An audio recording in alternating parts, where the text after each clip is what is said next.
Shadows of my fate. Every time I clicked the shutter of the vintage camera, it showed me a world I never knew, an alternate reality where shadows clung to the edges of buildings like they were alive, and the sky was perpetually bruised with storm clouds. I found it at a flea market, tangled among broken watches and dusty records, its lens cracked but still functional.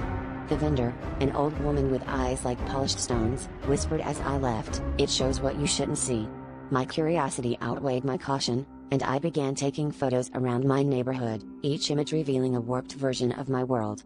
The streets were deserted, windows shattered, and an ominous figure lurked in the periphery of every frame, inching closer with each shot. At first, I thought it was a trick, some defect in the camera's mechanics or a flaw in the film. But the figure, dressed in a tattered cloak, had eyes that glowed like embers and seemed to follow me, even when I wasn't behind the lens. I became obsessed, unable to stop photographing, hoping to catch a glimpse of something that made sense.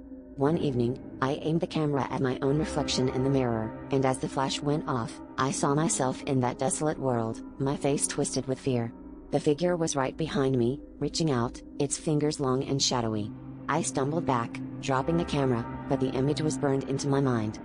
I tried to escape it, leaving the camera untouched, but the world it showed began to seep into my reality. I could feel the oppressive weight of its atmosphere closing in, the air thickening with the promise of a storm. My neighbors began to disappear, their homes empty and dark, matching the desolate streets in the photographs. I knew I was running out of time, that the figure was not just a specter bound to film but something that could step through the veil between worlds. I searched for the old woman, hoping for answers, but she seemed to have vanished too, leaving behind only an echo of her warning. In one last desperate attempt, I picked up the camera again, determined to capture the figure's full form and perhaps find a way to banish it. As I snapped the final photo, I saw the figure's face clearly for the first time. It was my own, twisted and unrecognizable.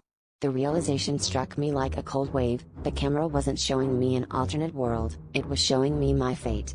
The world where I was never meant to survive was my own, and the impending doom was already here, with no escape.